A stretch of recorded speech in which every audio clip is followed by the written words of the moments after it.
Okay, I got all the pattern pieces cut out that I need. Now I can put the rest of this back away. Just because I don't have a lot of room in my studio. So let's see, how does it go back together? All right, well, there's a fold line.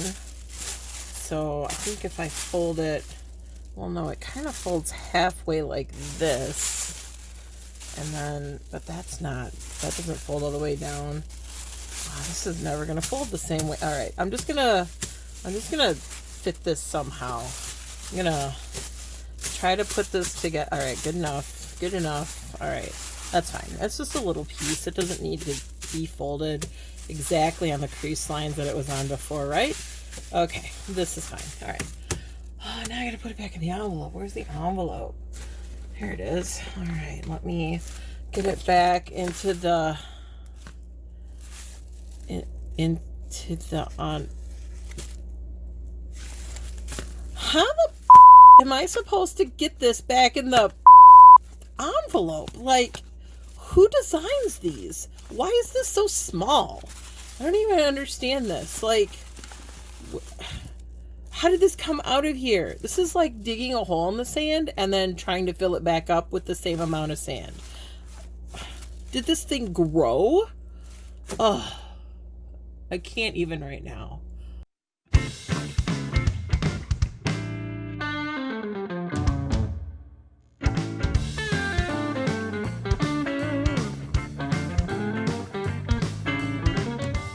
So, hey everyone. Well, welcome back to Sherry Makes Stuff. I'm Sherry. And don't you hate that? Like, what are pattern manufacturers even thinking with this nonsense? So I'm going to share with you one of my favorite tips so that your patterns don't all have to look like this. This is one that I've cut apart and used a lot.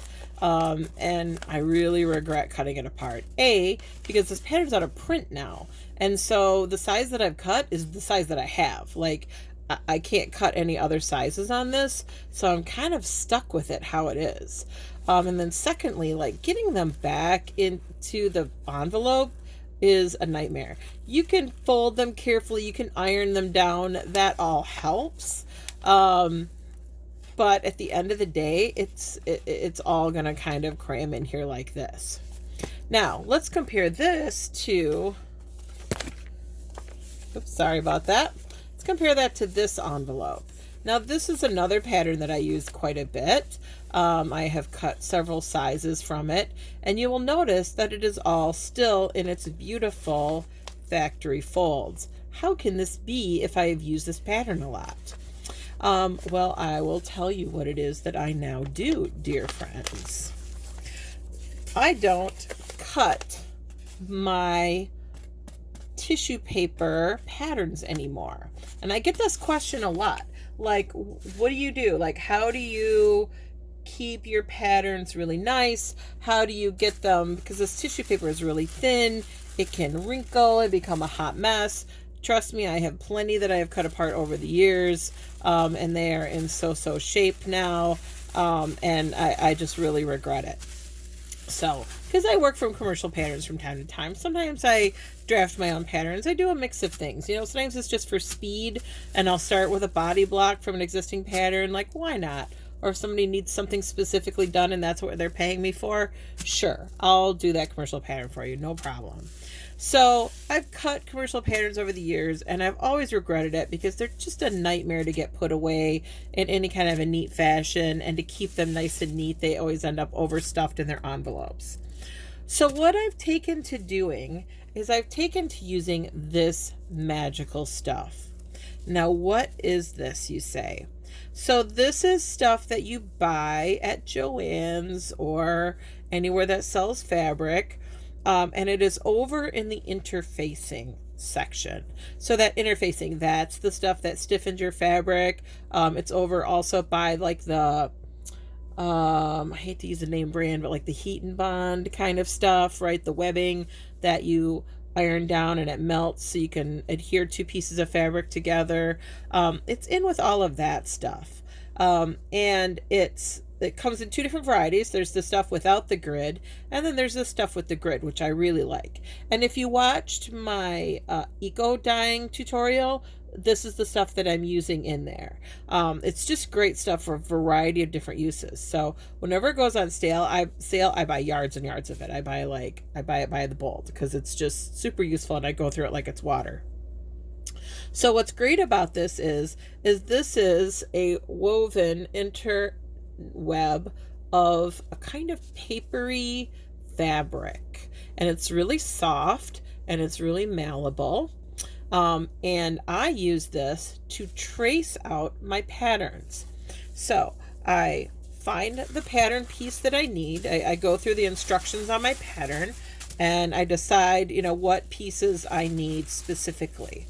Then I go through the pattern until I find the piece that I need. I isolate it out.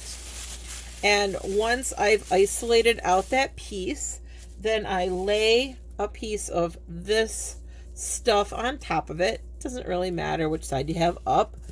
I align the grid with the grain line of the fabric. So you will see here we have the center fold that establishes the grain line of the fabric on your pattern.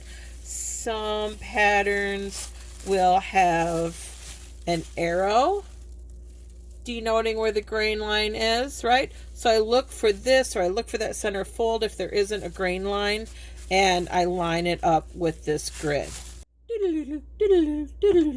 Hi, it's Sherry from the future.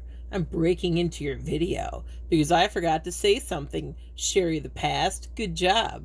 I forgot to say that this is a 1-inch grid, and the reason I align this with the grain line, or here I don't have a grain line established, so I'm just aligning it kind of with the straight lines on this pattern because this is a drawn out pattern.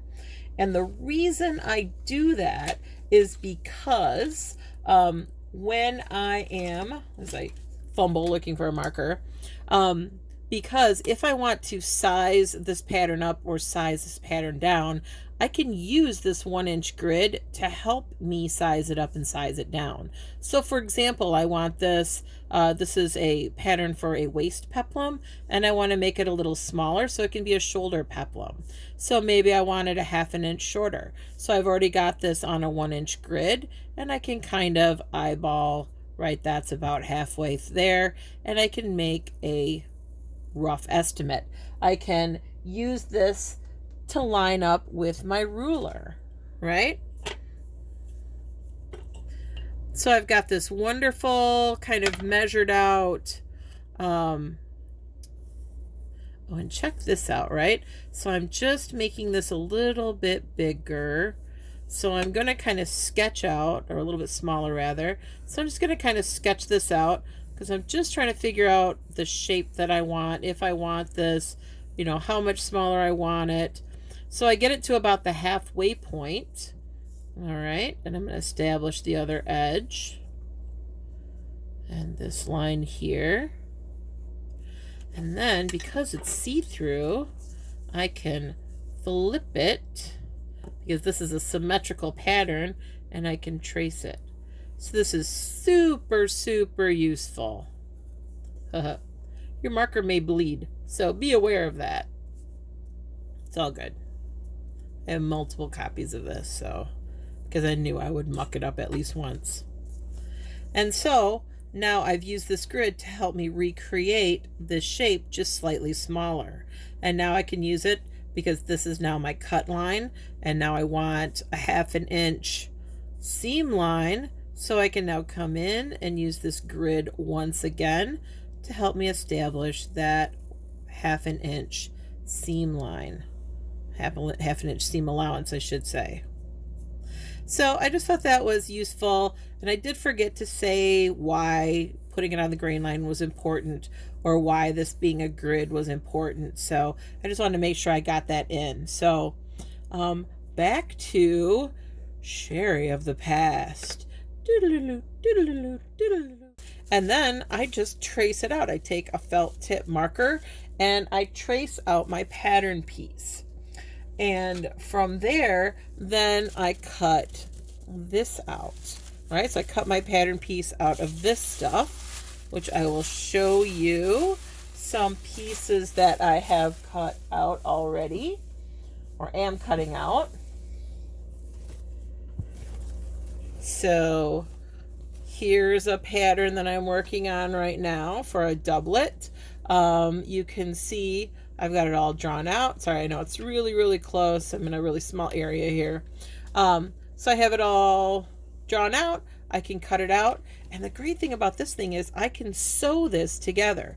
So I can sew this half, right, of my doublet to the back piece, and then I have half of a doublet, and I can try that on my performer, and I can make adjustments on this. And this stuff is really cheap. Like I said, when I get it on sale or I get it with a coupon, it's just like a couple of bucks a yard. It's not expensive at all. I sew these pieces together, and then I can try them on the actor. I can make adjustments on here. I can make marks on here, and then I can redraw it if I need to, or I can use this as my pattern if I make any adjustments on here. So it's really great stuff. And then my pattern, so this is from here.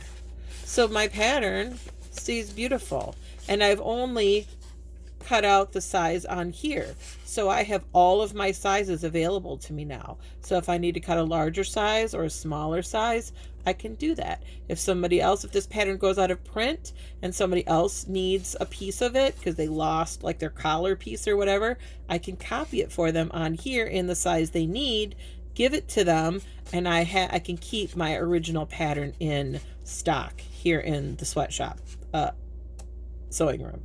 It's bad press to call it a sweatshop. Gotta remember that. So hopefully this is a handy tip for you. Use this stuff. I really recommend it. Yes, it's another step, but it will save you headaches in handling the tissue paper. It will save you headaches in trying to fold that tissue paper back, because now you haven't cut anything out of that tissue paper, so you can just fold it back on its original factory folds, put it back in the envelope right away, and it's like you never took it out. And then you can tuck it away and it's fine. So I really, really recommend this. Buy this stuff in the shop. I mean, look, I'm not affiliated with anything. I'm not getting any kickbacks from this. This is just me trying to be a friend and trying to give you a good, quick tip. So that was another quick sewing tip. I hope that was helpful to you. I want to do a shout out to Fred. I know you've asked me a couple of times for a sewing machine kind of run over, so I'm going to be filming that next. Chris, I know you wanted buttons and buttonholes. So it's my friend Chris Scott. Hi, Chris. So we're going to be doing that one next as well. And somebody else asked me for buttonholes. I want to say it was Kat. Maybe it was somebody else. Sorry, Kat, if it wasn't you, or sorry to whoever it was if it wasn't Kat. But I will be doing buttons, buttonholes, and a sewing tutorial next.